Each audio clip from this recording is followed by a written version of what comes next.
According to the intelligence memos obtained by Ukraine's security service, the SPU said that the Chinese government launched cyber attacks targeted at 600 websites belonging to the government and other key institutions, the British daily newspaper The Times reported. The security agency alleged that China appeared to have had advance notice of the invasion because the attacks began before the end of the 2022 Winter Olympic Games held in Beijing and escalated the day before Russian troops invaded Ukraine on February 24.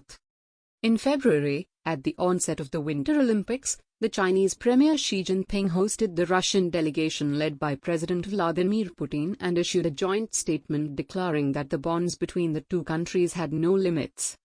Xi and Putin also opposed the further expansion of NATO. Shortly after this, the SPU said that there was an increase in computer network exploitation, CNE, attacks targeted at Ukrainian military and nuclear targets for reconnaissance and espionage. While Russia is believed to have conducted numerous cyber attacks on Ukraine in the lead-up to the invasion, the SPU said it also detected hacks that had the attributes of the cyber warfare unit of the People's Liberation Army. Intrusions that are of particular concern include the CNE campaigns directed at the State Nuclear Regulatory Inspectorate, and the Ukrainian investigation website focused on hazardous waste, read one memo. This particular CNE attack by the Chinese cyber program included the launch of thousands of exploits with attempts pointed to at least 20 distinct vulnerabilities. The SPU said other targets of the attacks included border defense forces and the National Bank. The attempts were designed to steal data and explore ways to disrupt or shut down defense and civilian infrastructure, the SPU added. Cyberspace is an important aspect of the Chinese geopolitical outlook, and China's military strategy emphasizes cyber capabilities as an area that the People's Liberation Army, PLA, should invest in and use on a large scale. For over a decade, China has been working aggressively towards informatization of the PLA, which means enhancing military capabilities for new age warfare based on information technology. In December 2015, Beijing created the PLA Strategic Support Force, PLASF, as a counterpart to the U.S. Cyber Command Center that would effectively combine the PLA resources in the field of cyber, space and electronic warfare. The PLASF is under the direct command of the Central Military Commission, which gives President Xi Jinping complete control. The PLA has the capability to employ cyber warfare in support of military operations, such as by establishing information dominance in the early stages of a conflict by targeting network-based command and control, C2, centers, C4 areas and logistics of the adversary, thereby hindering its mobilization and deployment of troops. In the past, China has been known to have conducted a flurry of cyber attacks targeting India's critical infrastructure during border tensions that led to a military standoff between the armed forces of the two countries. According to Jayadev Ranade, ex-additional secretary, R&AW, deception, stealth, ingenuity and evasion of war are the principles China follows. Cyber warfare fits well into this school of thought. The integrated cybersecurity and technology firms with the PLA units to create cyber battalions within PLA. Ranade said that as per information obtained a few years ago, an estimated 50,000 analysts in Chengdu, China are solely stationed to probe and focus on India and its repertoires, including cyberspace. China is said to be conducting passive surveillance of the Indian cyber networks.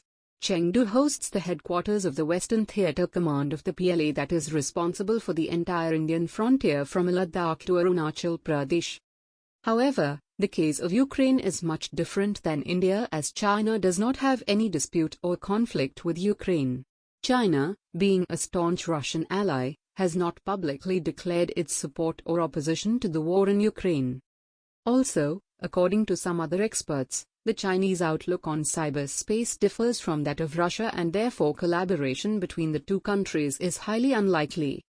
China tends to employ cyber espionage to gather intelligence and steal intellectual property and trade secrets, rather than disrupt and harm the networks and operations of critical infrastructure. Generally, when we talk about China in cyberspace, we're talking about cyber espionage more than cyber attacks, said Josephine Wolf, an associate professor of cybersecurity policy at the Tufts University Fletcher School.